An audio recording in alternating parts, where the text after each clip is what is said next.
Hi, I'm Jeff from Jeff's Bronco Graveyard. I'd like to welcome to our February new products video.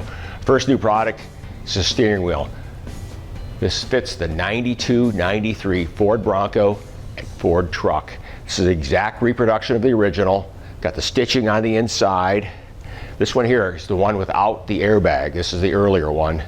Exact reproduction of original. Basically, you pull the old one off, bolt this in place, and you're ready to go again.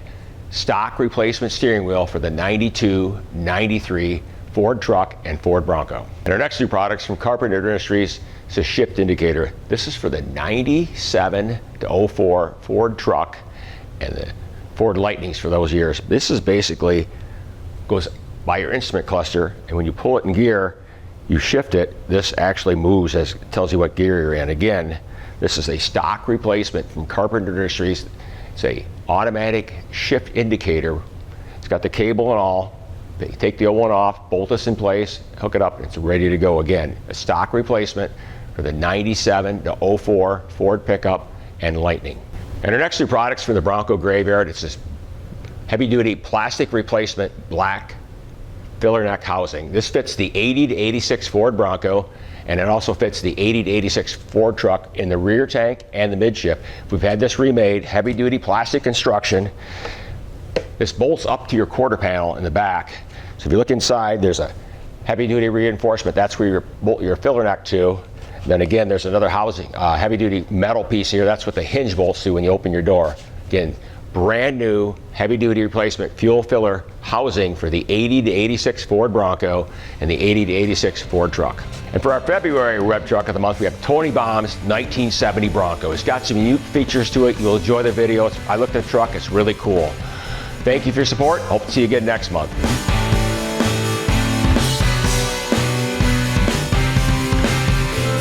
It's a 1970 Bronco. It has a Dana 44 in the front from a 76 that I have. 411 gears, Detroit Eaton True Track, 302 with a fuel injection, Edelbrock fuel injection on it. It's got a PTO winch on the front, and I had to take and modify the transmission mount to fit the AX15 transmission in there to allow the PTO shaft to go up to run the winch. Me and a buddy came up with a spare tire carrier. These eyes were already on the bumper when we bought it, so what I did was we just took and made it so that we can push it forward to hold it up, bring her back on about a 45 so that we can open up the top, and then it'll also come all the way down so that I can get into the tailgate on it. So that all works pretty well. Why'd you leave it a patina truck? Well, one, I just thought it had the right amount of patina on it. It wasn't, there is a couple spots where it is gone through, but I just like the looks of it. And then, I mean, they're all pretty. I mean, you get new, nice paint jobs on everything. I said, it'd just be like everybody else's, and I wanted to drive it.